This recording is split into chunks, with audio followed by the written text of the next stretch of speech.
우리 로마서 3장 20절부터를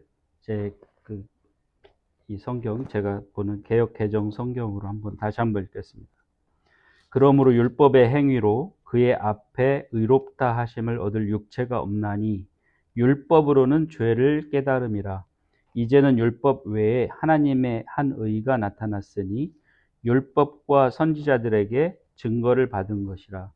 곧 예수 그리스도를 믿음으로 말미암아 모든 믿는 자에게 미치는 하나님의 의인이 차별이 없느니라.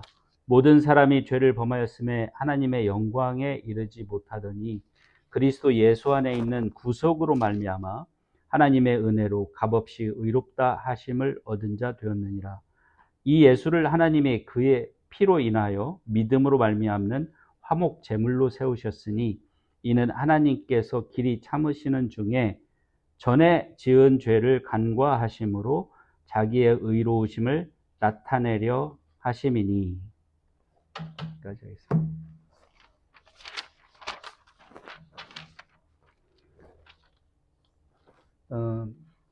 예수님께서 지상 사역을 하실 때 가장 자주 가장 강하게 비판을 하시고 심지어 정죄하시기까지 하신 게 있습니다. 네. 뭐냐면 마태복음 23장에 7번의 화를 내리는 그런 어떤 대상이 된 죄가 있는데 그게 뭡니까? 바로 외식입니다. 위선. 위선이라는 게 왜 그렇게 예수님께는 정말 그렇게 강하게, 다른 것보다 훨씬 더 강하게 비판을 하시고 심지어 화를 내린다. 화를 내린다는 게 사실은 저주를 내리는 거하고 똑같은 거죠. 화가 있으라 그러면 뭐 천벌 받으라 뭐 이런 거하고 똑같은 거니까 일종의 우리 다른 표현으로 하면 저주를 내리기까지. 예수님께서 그렇게까지 하신 이유가 뭘까? 왜 외식하는 자요 7번 바리새인들과 서기관들에 대하여 그렇게 하셨을까? 그리고 예수님의 산상설교를 잘 아시죠? 산상설교 마태복음 5장, 6장, 7장에 기록되어 있는 산상설교를 보면 그 의미를 다 뜯어보면 사실은 그 외식, 위선에 관한 지적과 너희가 위선이 아닌 참된 것을 하려면 어떻게 해야 되느냐 이거라고 이렇게 볼 수가 있습니다. 왜 그랬는지 한번 생각해 보셨어요? 왜 위선의 죄를 그렇게 강하게 비판하셨을까? 왜 위선의 죄를 그렇게 부각시켰을까? 장로님께서 말씀하셨듯이 율법주의가 그 위선의 죄의 하나의 그 바탕이었죠. 그들의 율법만 지키면 된다.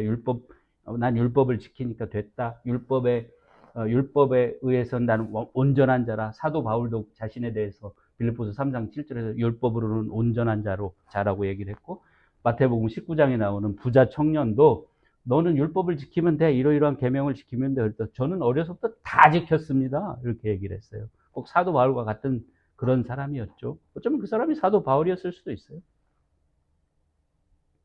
어떤 의미에서는.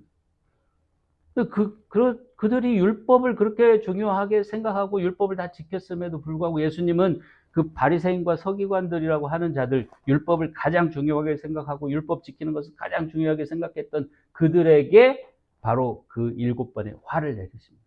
율법주의가 그 율법을 지키는 그 이면에 뭐가 있기 때문에 위선이 있었기 때문에 예수님께서는 그 위선을 보셨기 때문에 왜 위선이 그렇게 나쁜 거냐?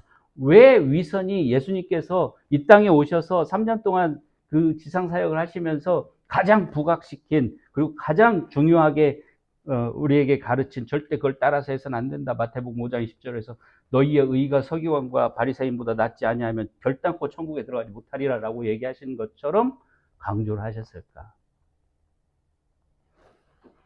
오늘 이것에 대해서 꼭 생각을 해보는 거 아니지만 이것과 아주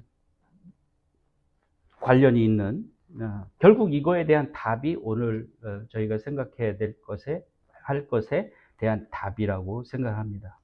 결국 예수님께서 말씀하신 모든 것들을 보면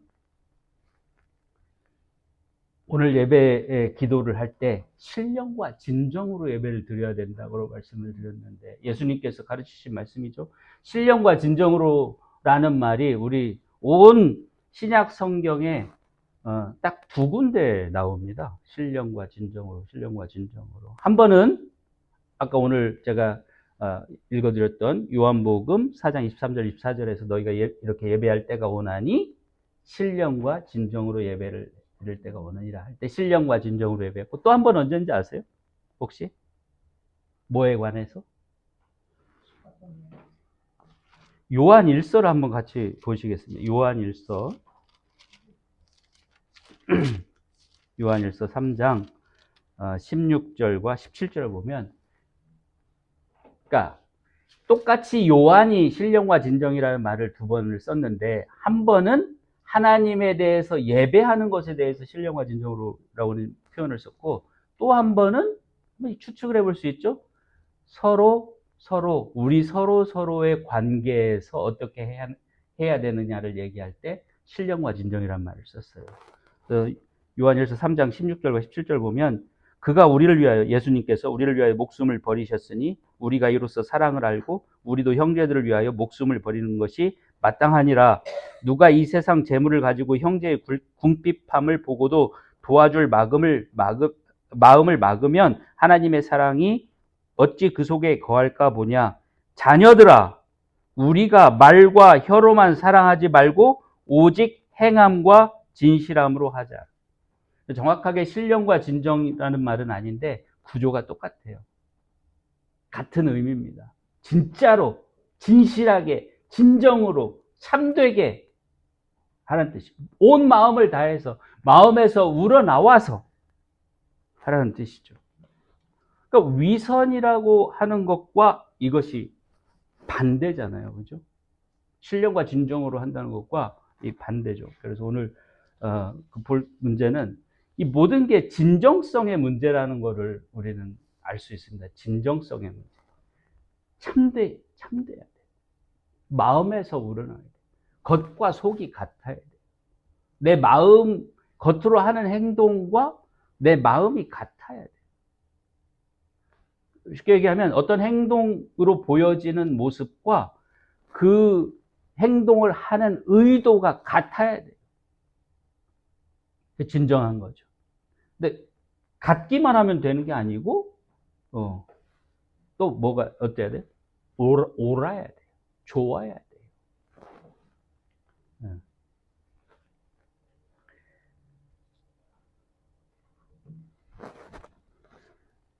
오늘 그 말씀에서 로마서 3장 19절에 이런 말씀이 있죠. 제가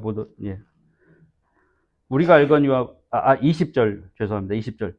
그러므로 율법의 행위로 그의 앞에 의롭다 하심을 얻을 육체가 없나니 율법으로는 죄를 깨달음이라. 그러니까 율법의 행위로는 하나님 앞에서 의롭다고 인정받을 사람이 없다. 그러니까 율법의 행위로는 의롭다함을 받을 사람이 없다는 거예요. 무슨 뜻일까요? 제가 이런 질문을 해볼게요. 다윗 왕은 율법을 사랑했어요. 하나님의 계명을 꿀송이보다 더 달다 그러고 하나님의 율법을 주야로 묵상한다 그랬어요. 다윗 왕이 구원받지 못했을 거라고 생각하시는 분은 아마 없을 거예요. 왜냐하면 다윗은 구원받은 사람의 하나의 표상이에요. 아브라함, 다윗. 그렇잖아요. 다윗이 구원받지 못했을 거라고 생각하는 사람은 없어요. 그런데 그 다윗은 율법을 그렇게 사랑하고 율법을 주야로 묵상하고 온 율법을 지킨다고 얘기를 했어요. 그런데 여기서는 율법의 행위로는 하나님 앞에서 의롭다고 인정받을 사람이 아무도 없다라고. 다윗 왕은 율법을 지켰는데, 율법을 정말 사랑하고 지켰는데, 여기서는 율법의 행위로는 의롭다고 할 사람이 아무도 없다 그러고, 도대체 이게 무슨 말이지?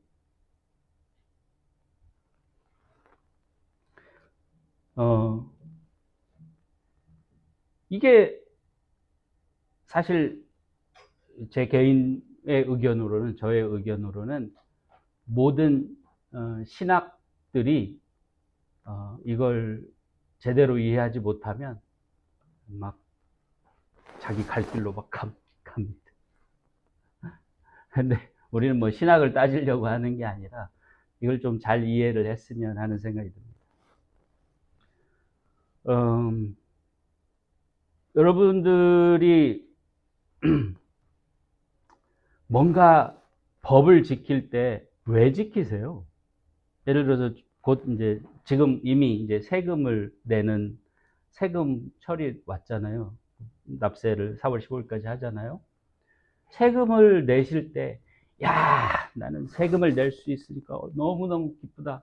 나는 정말 이 내가 낸 세금으로 가난한 사람들이 이렇게 또 복지를 받고 또 뭐, 이 도로도 만들고 또 군대도 만들고 하니까 나는 이 세금을 내는 게 너무너무 기쁘고 너무너무 감사하다. 그래서 세금을 나는, 여러분 아시죠? 세금은 의무가 아니고 세금 내는 거는 그냥 자발적으로 내는 거예요, 사실은. 납세의 의무라고 얘기는 하지만 의무도 있지만 사실은 세금 더 낸다고 해서 돌려주지 않아요. 잘못 내서 계산해서 잘못 냈으니까 돌려주세요 하면 돌려주지만 국세청에 세금 더 내면요 감사합니다 하고 다 받아요. 왜냐하면 그 얼마만큼의 세금을 미니멈은 정해져 있지만 이 상한은 안 정해져 있어요. 그렇게 세금 내세요. 기쁜 마음으로. 어떻게 보면은 제가 처음에 이제 직장을 가가지고 전에 교회에서 일할 때는 교회에서 세금을 안 떼고 저한테 다 줬어요. 그리고 나중에 회계사가 이제 정리해서 그 세금 낼 때 이렇게 냈어요. 그러니까 세금을 얼마 떼는지를 몰랐어요. 회계사가 뭐 얼마 더 내야 됩니다 하면 그때 내고 그랬어요. 그게 얼마나 큰 돈이고 그런 개념이 없었어요. 근데 직장에 가서 세금을 떼고 나니까 이게 뭐야? 꼭 마치 굴비를 받았는데 뼈다귀만 받은 그 느낌인 거예요. 살은 다 떼어가고 뼈다귀만 앙상하게 있는 걸 받은 것 같은 거예요. 뭐 이것 떼고 저것 떼고 이것 떼고 저것 떼고 했더니 뭐 그냥 한 3, 40% 정도가 다 떨어지고 나서 나한테 주더라고요. 그래서 그날 첫 월급을 받는 날 우연히 우리가 가서 무슨 두부집에 가가지고 만났는데 제가 그날 굉장히 기분이 안 좋았어요. 이걸 보고 야 이걸 어떻게 살지? 그래서 그 다음 날 회사 가서 그 인사 과장님한테 물어봤어요. 이거 혹시 잘못된 거 아니냐고 그랬더니 맞고요. 다 그렇게 삽니다 그러더라고요. 나중에 보니까 정말 제가 너무 몰라도 너무 몰랐구나. 그런 마음으로 세금을 내잖아요. 그러니까 제가 이제 단적인 예로 안 그러신 분들도 분명히 계실 거라고 생각합니다만 단적인 예로 말씀을 드린 이유가 뭐냐면 똑같이 세금을 내요. 예를 들어서 A와 B라는 사람이 똑같이 이번 해에 세금을 10만 불씩 내야 된다. 똑같이 10만 불씩 세금을 내요. 똑같이 비슷하게 이제 돈을 벌었기 때문에 10만 불씩. 한 사람은 정말 기쁜 마음으로 내가 낸 돈으로 많은 사람들이 혜택을 보니까 기쁘게 내야지. 이런 비즈니스를 할 수 있는 기회를 줬으니까 감사한 마음으로 내야지 하고 내는 사람이 있는가 하면 한 사람은 내가 이 세금을 어떻게 하면 줄일까? 어떻게 하면 덜 낼까? 어떻게 하면 안 낼까? 생각하면서 마지못해서 그래도 내가 이 신용카드 매출이나 이런 게 다 이게 집계가 됐으니까 이걸 안 하면 IRS에서 추적해서 올 거니까 내야지 해서 내는 사람과 둘이 있어요. 한번 보세요. 세금을 10만 불 냈다는 행위는 기록은 똑같습니다. A 10만 불, B 10만 불, 인컴이 얼마였으니까 비슷해서 10만 불 냈어요. 근데 뭐가 달라요? 세금을 내는 동기가 달라요. 이유가 달라요. 마음 자세가 달라요. 율법의 행위라고 하는 것은 그런 거예요. 율법의 행위라는 것은 겉으로 보이는 행위. 구약시대 때 동물의 제사, 자기 죄를 사함받기 위해서 동물 제사를 가져오는데 한 사람은 정말 자기 죄를 회개하고 뉘우치고 반성하고 하나님께 어떻게든 용서를 받고자 하는 그런 회개하는 심령으로 눈물을 흘리면서 그 양을 한 마리 가져와요. 제사를 드려요. 어떤 사람은 와, 나는 이런 것도 해. 회개는커녕 아무 그런 자기 죄에 대한 인식조차 없이 와서 그냥 동물의 제사만 드리는, 동물만 갖다 내는. 한마디로 얘기해서 회개가 없는 제사는 의미가 없잖아요. 아니, 동물이 대신 죽는다고 해서 제가 그 죄로부터 멀어져 갑니까? 애매한 동물만 하나 피 흘리고 죽는 것 뿐이지. 그런데 보세요. 겉으로 볼 때는 똑같은 거예요. 이 사람도 양 한 마리 갖다 바친 거고 이 사람도 양 한 마리 갖다 바친 건데 뭐가 달라요? 그 사람의 마음이 달라요. 태도가 달라요. 목적이 달라요. 이유가 달라요. 동기가 달라요. 율법의 행위로는 겉으로 보이는 이 사람 양 한 마리 제사 벌써 이 사람은 1년에 뭐 예를 들어서 52주인데 52주 동안 계속해서 예배 드리고 찬양 드리고 찬송 드리고 헌금하고 봉사했어 라고 기록했어요. 그걸로는 안 돼요. 그걸로는 안 돼요. 52주 동안 난 한 번도 안 빠지고 예배 드렸어. 그걸로는 안 된다는 거예요. 그거는 이 사람도 다 똑같아요. 뭐가 중요한 거예요? 마음이 중요한 거예요. 의도가 중요한 거예요. 사람의 태도가 중요한 거예요. 목적이 중요한 거예요. 그 소리 듣고 싶어서 저 사람은 개근상이야. 그 소리 듣고 싶어서 와서 있으면서 마음도 없는 그런 예배를 드리는 것은 아무것도 아니라는 거예요. 율법의 행위로는 하나님 앞에서 의롭다고 인정받을 사람이 아무도 없어요. 무슨 얘기냐면 여기서 이제 많은 오해들이 생기는데 무슨 얘기냐면 율법을 안 지켜도 된다라고 생각하는 사람들이 생겼어. 이런 말을 성경에 이런 말이 있어. 율법은 안 지켜도 되는 거구나. 율법이라는 건 이제 안 지켜도 되는 거구나라고 생각하는 사람들이 생겼어요. 오해죠. 심지어 어떤 그 교회나 신학 뭐 그런 자들이나 뭐 이런 사람들은 율법을 넘어서 이제는 어떠한 행위도 필요 없다라고 얘기를 하는 사람들이 생겼어요. 지나치게 확대 해석을 하는 거죠. 아니, 오해를 하고 오해를 또 확대해서 아무것도 안 해도 돼. 아무것도 안 해도 구원받아. 몸만 있으면, 믿음만 있으면 돼. 사실 우리나라의 그 교파가 아닙니다. 그 구원파를 말씀드리려고 하는데, 구원파라고 하는 것은 미국에서 시작된 걸로 알고 있어요. 브래드린 처치라고 여러분 혹시 다니다 보면 무슨 브래드린 처치, 브라더스, 그러니까 브래드린이 브라더의 복수형이잖아요. 브래드린 처치라는 게 많진 않은데 정말 귀하게 있습니다. 흔하지 않게. 그 브래드린 처치가 한국으로 넘어가서 생긴 게 지금 뭐 구원파입니다. 뭐 세모의 유병원 씨라든지 이요한 씨라든지 뭐 이런 사람들이 또 뭐 박옥수인가 뭐 그런 사람들이 그 브래드린 처치의 그 뭐 교리를 갖다가 한 것이 이제. 근데 뭐 다른 교리들은 다 그만두고 그 사람들의 교리는 그만두고 그 사람들은 이제 자신들이 구원의 확신을 가지면 구원을 받은 것이다. 구원을 받으면 구원의 확신을 갖는 거다. 구원의 확신이 없으면 안 된다. 뭐 이런 것이 이제 핵심적인 교리라고 제가 알고 있어요. 그래서 그 사람들은 구원의 확신을 가진다는 건 무슨 얘기냐면 구원이 완성됐다고 생각해요. 구원이 완료됐다고 생각해요. 그러니까 뭐 그 말은 사실은 자세히 말씀드릴 그런 시간은 아니지만 반은 맞고 반은 틀립니다. 근데 반은 맞고 반은 틀리면 그거는 맞는 거예요, 틀린 거예요? 틀린 거예요. 그러니까 반만 맞으면 안 돼요. 다 맞아야지 진짜 맞는 거지.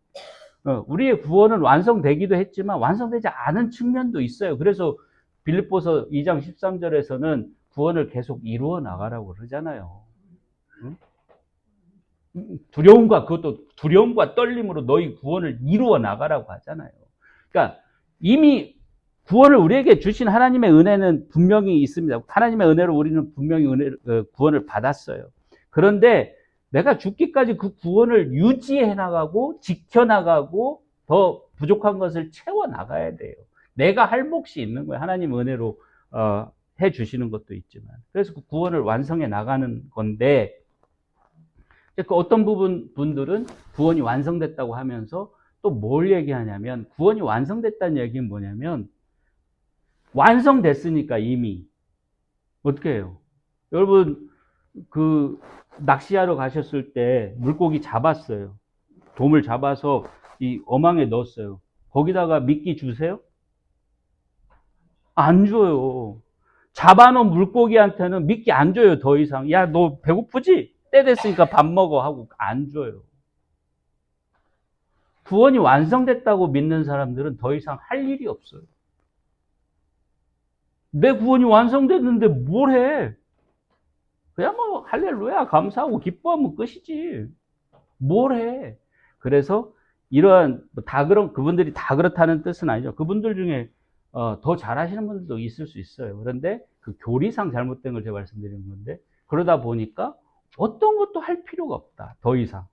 어떠한 우리의 노력이 더 이상 필요 없다. 우리가 할 일이 더 이상 필요 없다라고 얘기하는. 다시 말하면 율법의 행위로는 의롭다 인정받을 사람이 없다라고 하는 이 성경의 말씀을 잘못 이해하고 확대 해석해서 결국은 모든 그냥 크리스찬의 삶을 다 부정하는 그런 극단적인 경우들도 있습니다. 그리고 우리들도 사실은 여러분 한번 솔직히 생각을 해보세요. 내가 이런 걸 해야 되나? 내가 뭐 행위로 구원받는 게 아니라는데 내가 이런 것까지 이렇게까지 해야 되나? 이런 갈등 느낄 때가 있어요.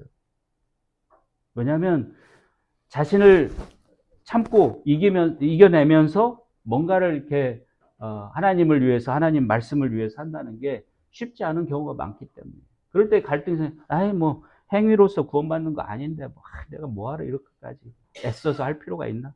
이러한 뭔가 타협하는 한 발 물러서게 하는데도 그런 잘못된 오해나 그런 것들이 작용을 할 수 있습니다. 그래서 어쨌든 그러나 율법의 행위로 하나님 앞에서 의롭다 인정을 받을 사람이 없다고 할 때 율법의 행위라는 것은 정상적인 행위가 아니에요. 비정상적인 행위예요. 위선이고 외식이고 가식이고 가짜예요. 가짜의 율법을 지키는 행위로는 하나님 앞에서 의롭다 인정받을 사람이 없다는 뜻이에요. 다윗과 같이 진정으로 진심으로 믿음에서 우러나와서 율법을 지킨 사람은 천국에 가 있는 거예요. 부자와 거지 나사로의 비유에서 그 부자도 틀림없이 주일마다 안식일마다 그 회당에 가서 헌금도 하고 예배도 드렸을 거예요. 안 그러면 그 당시에는 돌 맞아 죽는 건데. 구약시대에는. 왜 안 했겠어요? 그러나 예수님께서는 그 마음을 아시고 보셨기 때문에 그 사람은 어디로 갔어요? 지옥으로 간 거예요. 마음이 중요합니다. 마음, 진짜 마음, 진짜 우러나와서 진정으로 하는 것이 중요합니다. 참고로 한두 곳만 말씀을 드릴게요. 놀랍게도 율법의 행위로는 구원받을 자가, 의롭다 여김을 받을 자가 없다고 말한 사도 바울이 바로 그 앞장에서 이런 말을 합니다. 로마서 2장에서 이런 말을 합니다. 2장 13절 볼까요? 하나님 앞에서는 율법을 듣는 자가 의인이 아니요 오직 율법을 행하는 자라야 의롭다 하심을 얻느니라. 사도 바울이 율법을 행하지 말라고 한 적이 없어요. 율법의 행위를 마음도 없고 믿음도 없고 가식으로 하는 그런 것을 하지 말라고 한 것이지 율법을 지키지 말. 물론 지금은 신약 시대이기 때문에 율법은 폐해졌고 우리는 새로운 계명, 하나님의 계명을 갖고 있습니다. 그러나 어쨌든 그걸 그냥 율법, 하나님의 법이라고 표현을 하는 거예요. 그래서 율법을 지키지 말라고 한 적이 없어요. 고린도전서 7장 19절에서는 이런 말도 합니다. 사도 바울이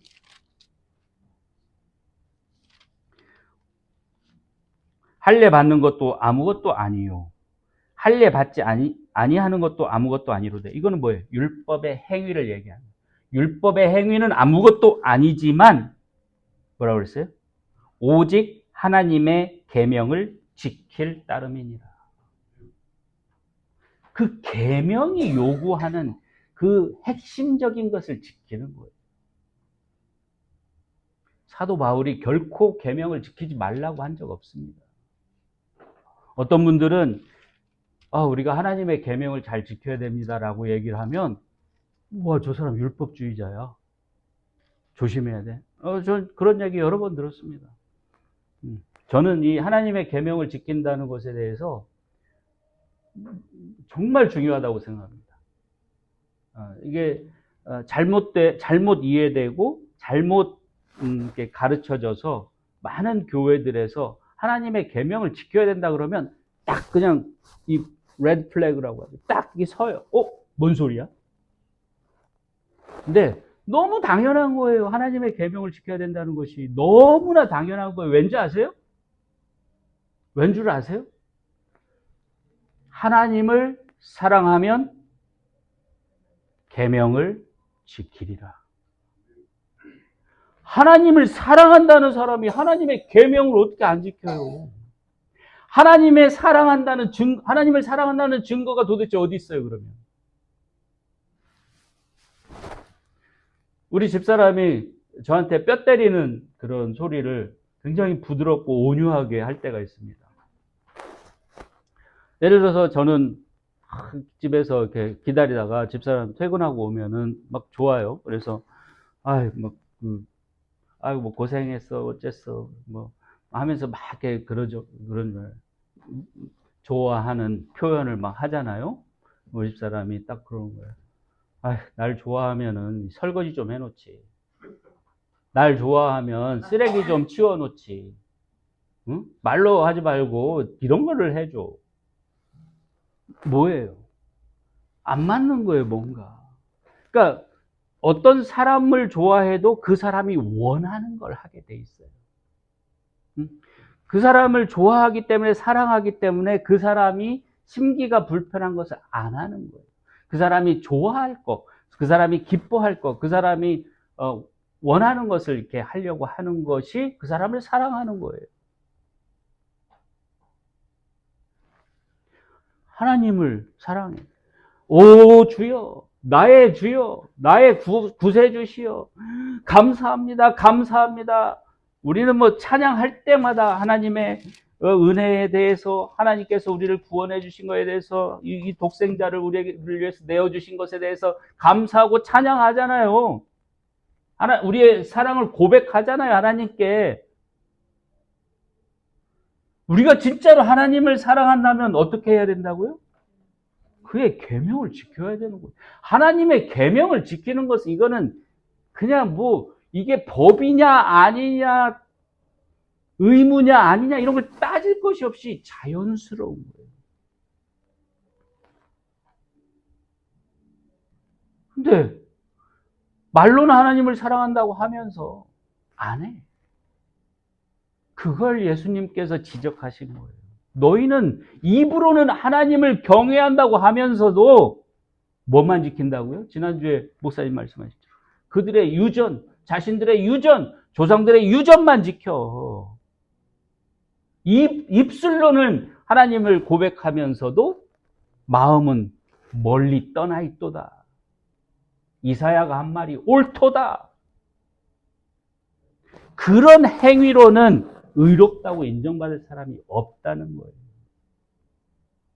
그러면서 다시 로마서로 가면 로마서 3장에서 이제는 그 율법과 상관없이 하나님의 한 의가 나타났으니 그것은 뭐냐면 22절 예수 그리스도를 믿는 믿음으로 말미암아 모든 믿는 자에게 비치는 하나님의 의라. 믿음으로 되어야 한다는 거예요. 모든 것이 믿음으로 되어야 한다는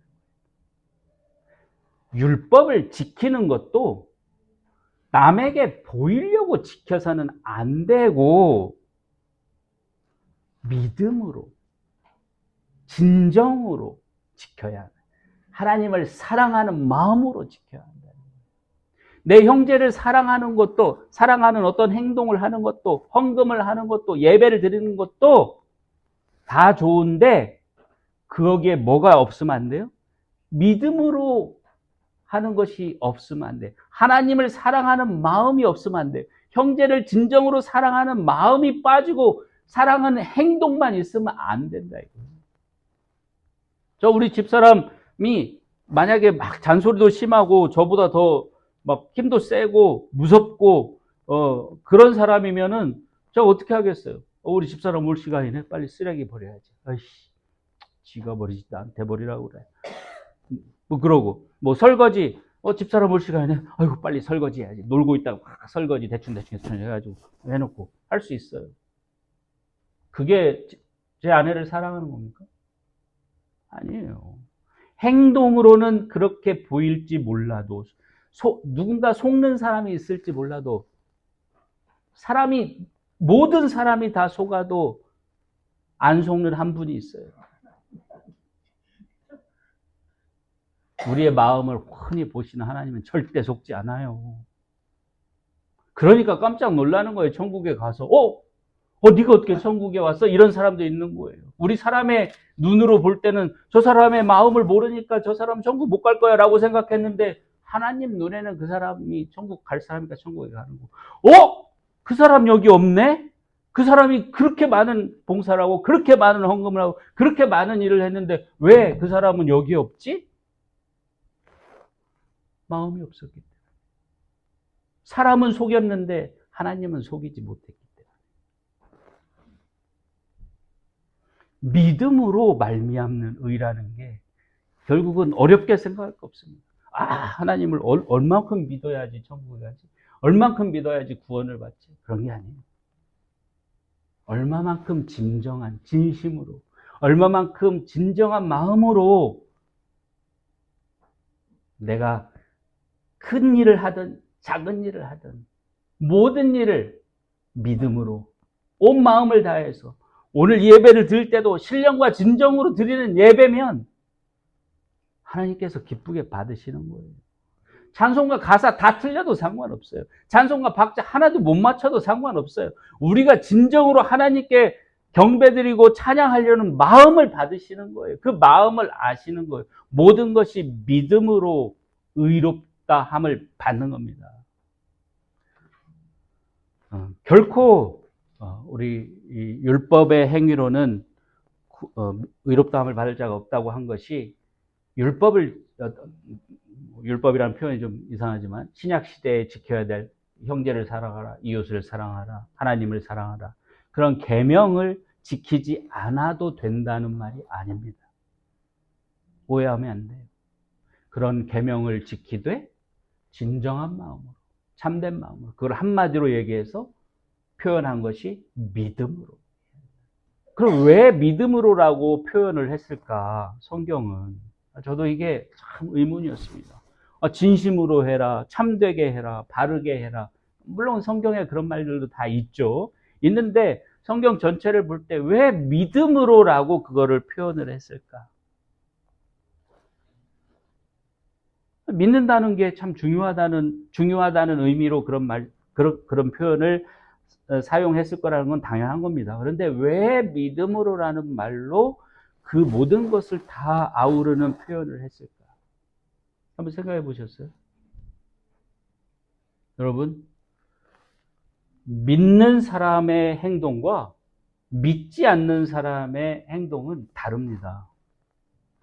예를 들면 하나님을 믿는 사람과 하나님을 믿지 않는 사람은 다를 수밖에 없어요. 예를 들어서 제가 어떤 지금 굉장히 그 어려운 상황에 있는데, 경제적으로 어려운 상황에 있는데 여기에 막 재물의 유혹이 있어요.